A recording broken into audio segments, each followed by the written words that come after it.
Coach, if you could just start us off with an opening statement, kind of recapping the fall and looking forward to Wake Forest, and then we'll go to questions. Yeah. Finished up camp about a week ago, and for the most part, we finished up pretty healthy. I'm really most excited about that.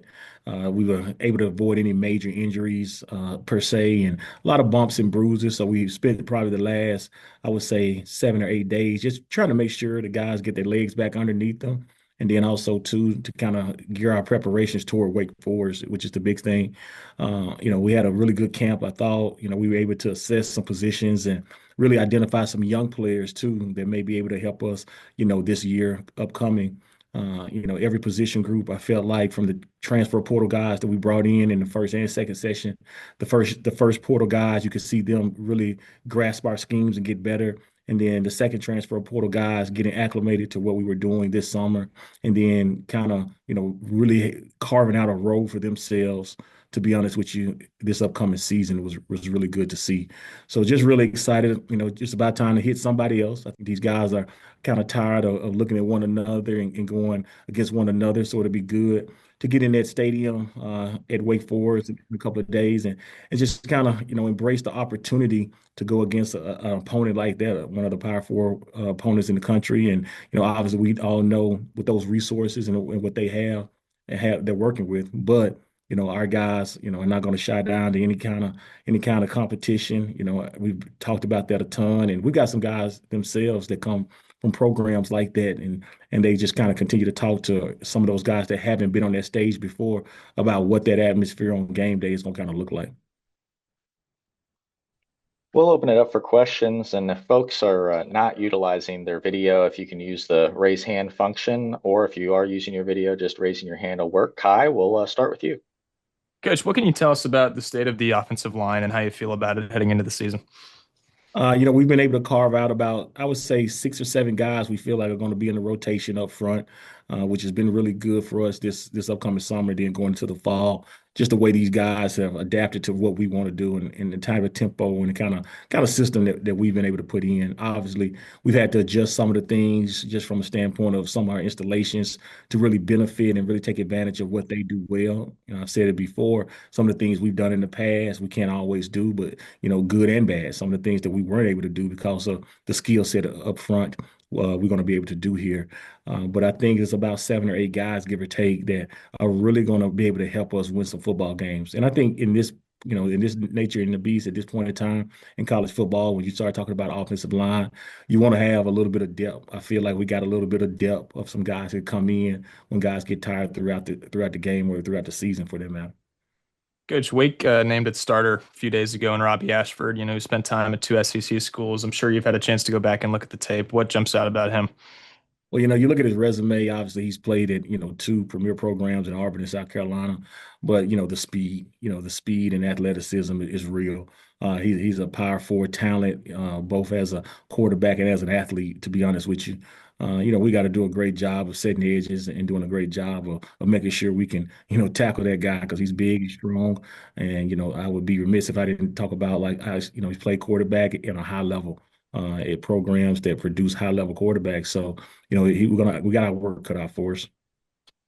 Coach, being a heavy underdog on the road in the season opener, what does success look like for Kennesaw State on Friday? Well, we're just looking at ourselves more than anything else. There's some things just overall from top to bottom. We have 60 plus new transfers in the building. We want to make sure we play our style and our game. We want to limit the mistakes more than anything else. Penalties and turnovers and just missed assignments. We're trying to make sure we do a great job of eliminating those things. And we'll chalk it up and look at the scoreboard at the end and kind of see where it sits. But more than anything, we're going to use this opportunity to go out there and compete and go out there and just continue to get better at the things that we need to work on against somebody that looks different than us. And if we do what we're supposed to, we feel like we'll come out on the better end of it. Last thing for me, Coach, have you named a starting kicker yet? We have not. We'll be naming one probably here in the next 24 hours. Got it. Thank you so much. Any other questions for Coach? Tony? Hey, hey, Coach. Good afternoon. I'm wondering what you were most pleased with coming out of camp and going into preparation for the first week. What are you most pleased with that you see in your team? I'm really pleased with how they've kind of adapted to like our schemes on both sides of the ball, all three phases, really, even the special teams. We're going to have multiple guys that are starters playing on some special team unit, just them understanding the importance of how that affects and impacts a game. I think that's one of the things that I've been really impressed with these guys. They're sharp, they're smart. It's an older team in some ways as well. Some guys not only coming from outside the program, but some guys that were inside the program. So it's got a maturity to it. These guys have a little bit of a maturity that I've been pleased with. Our coaches enjoy working with these guys day in and day out.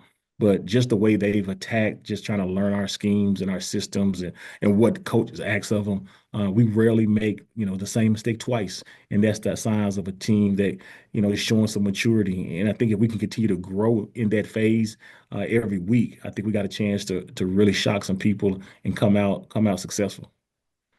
Now you're playing a program on Friday night that obviously has a new head coach also and going through a transition much like yourself at a new program. What's that been like on your end, getting guys from the portal, adapting them to the players who stayed during the coaching transition? What's that blending been like for you? It's been fun to build it in every aspect of it, not only just from a player standpoint. You got to talk about like the support staff, the coaches, the different blends of different personalities in and out of the program on campus, in the community. Like there's so many different facets of when you take over an opportunity like this that you're trying to get everybody to buy in and everybody on the same page. Obviously, the players are always one of the units that's easiest because you spend the most time around them. So they understand, they constantly hearing your voice, they hear your coach's voices. Everybody's kind of preaching the same message. I would say if it was one word, it's been fun. It's been exciting to see these guys really kind of come together and bond. We've taken a lot of the spring and the summer, and then the fall camp is really when you kind of massage that thing even more, just to get those guys really to buy in what you believe and what you're trying to teach. So I do think these guys, like I said, it's a mature group, and I'm really been pleased with that. Last question I have for you, looking in preparation for Friday, your thoughts on Wake Forest running back Damon Claiborne? He's an NFL running back. Like he's an NFL running back. He's extremely hard to tackle. He's got great balance and body control, and just looking at him and all the things he can do with the ball in his hands, and even though some of the things he can't do, I think one of the more underrated things that he does is block, pass protect too, and that's going to go a long way in his career. But we got our work cut out for us to try to tackle just him and the quarterback as well. Two dynamic people with the ball when they touch it. Thanks for your time, Coach. Any other questions for Coach Mack? Jump in with one more. Yeah. Coach, it doesn't get any easier after this week. You go to Indiana next. I know, the focus is on Wake Forest right now, but what can you take from playing back-to-back power conference opponents to open the season? I think you can get good and bad things from obviously we're not really worried about Indiana. I haven't even started really to watch even film on those guys, to be honest. But I think any opponent, every week you got an opportunity to grow as a football team, right? So like just in this situation itself, having an opportunity. This is the first time that we've all been on the grass together in a game situation. You're not talking about just the 60 new players. You're talking about all 76, 77, whatever, how many players we're taking on this trip, along with 10 full-time coaches. And you talk about GAs, you talk about operations. I mean, so many different people have never really worked together in this setting. And that is what's going to be important for us, to just the logistical things that go into traveling and making a football game go. And then when the ball is snapped, on national television, just making sure that everybody's on the same page. So, I think the biggest growth always comes from game one to game two. And I don't think this will be no different. Like it'll be fun to get in the trenches with those guys on Friday night and just kind of see what we're really made of. Nolan, did you have a question? Yeah, just a couple here for Coach. Uh, Coach, in this day and age with the portal, and then with new staffs coming over, I mean, there's just so many different schools where there's history amongst the players and coaches. Has that changed how you prepare and Break it how up you some. scout for an opening? It's kind of slow motion, Nolan. Okay, there you go. Yeah, you got me there? I got you now. You clear. Okay. Uh, and how you prepare for a game, given the transfer portal, given new coaches, having been at so many different places, does that change how you scout and how you prepare for a game in 2025 compared to, maybe 2020, handful of years ago? Yeah, I don't think so. Just the way we go about our preparation, we talk about compartmentalizing the game plan, compartmentalizing special teams as well. Just how we go about looking at the schemes and what people do. No matter where a coach is from, you're going to always kind of refer back to places he's been in the past. If he has no resume with that new team, same thing with players. You're going to look at players from their previous schools. So we may look at a guy that played Division II football. We're pulling film from those kind of places as well. But it's always kind of been that with guys that enter a program from the transfer portal or whenever they transfer. The only difference, really, to be honest with you, is that you're doing it more. It's more rigor than before. Because as opposed where in the past it may be 5 or 6 guys, now you're probably talking about triple the amount of those guys. That's why you see a lot of these support staff from personnel departments have grown because that's their job to kind of present some of that advanced scouting report to give you some insight on like what you're going to be dealing with all those new players. How do you feel like the quarterback room grew throughout fall camp?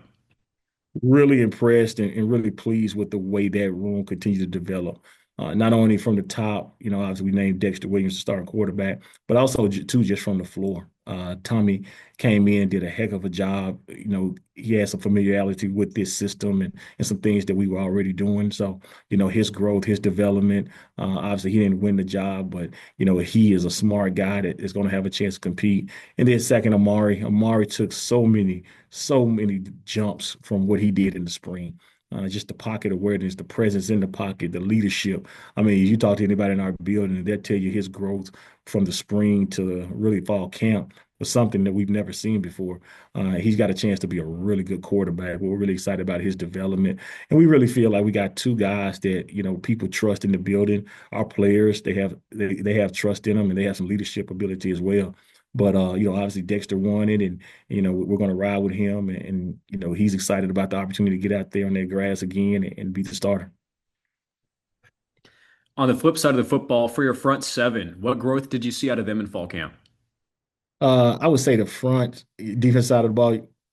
Yeah, defensively, like the toughness aspect of it. Coach Bradley did a great job. Him and Coach Eastman, to be honest with you, they did a great job bringing that group together. We moved Coach Eastman to kind of that rush outside linebacker position. So they had a lot of work they had to collaborate together and work with day in and day out. And you just saw continual like the growth is not only just the older guys, but those younger guys, like I mentioned before, they're going to have a chance to compete and really help us as we move forward. And that's a compliment to the coaching, Coach Mattioli, and what that staff has done on the defense side of the ball. That second level, those linebackers, man, I tell you, it was really pleasant and it was a great surprise to see those guys all kind of come together this fall camp. We didn't really get a chance to see them very much in the spring because a lot of them were banged up. But they attacked the summer. We talked about losing weight, changing their bodies. You can see that development and that growth from everybody in that room. To be honest with you, we added one piece of the puzzle through the transfer portal. He's got great experience. He's got great athleticism, and he's going to have a chance to get in that mix. So we really like that room right now from a standpoint of experience and depth. And lastly, Coach, college football kicked off this past weekend. Of course, you're getting ready for Wake Forest, but did you have an opportunity to catch any college games? I did. We kind of took Saturday a little bit lighter of a day, probably about half a day on Saturday, and then kind of got a regular game week on Sunday, starting yesterday. So got a chance to, sit back and watch some football. I think the biggest thing you're always watching is you're looking for teachable moments. You're looking for things that in the first week of a season, what kind of comes up, guys, like little things, quarterback and running back meshes, or center quarterback exchange, or special team mistakes, penalties that are being more enforced this year than probably in the past. So those are little things that we address with the team on Sunday, just to be aware of as we go into this first game, that we're going to try to limit as many mistakes as possible in order to be successful. Is there a specific point of emphasis that you're aware of this year for college football? The fainting is a little bit new. from a standpoint of, if you go down when the ball is spotted, potentially being charged a timeout. That's been something. I don't know if it was in college football last year, but it sounds like it's new as they address the rules, and especially with the way we play. Sometimes, it has been an issue in the past of our opponent. But I talk about a lot of times it kind of going back to old school Pee Wee football. If you get hurt, you got to get off the field now. So that's going to be fun to see how they address that. Thank you, Coach Mack. All right. If there are no other questions, thank you, Coach Mack, for your time, and thanks everyone else for joining us today. And we'll see everybody on Friday. All right, appreciate you guys.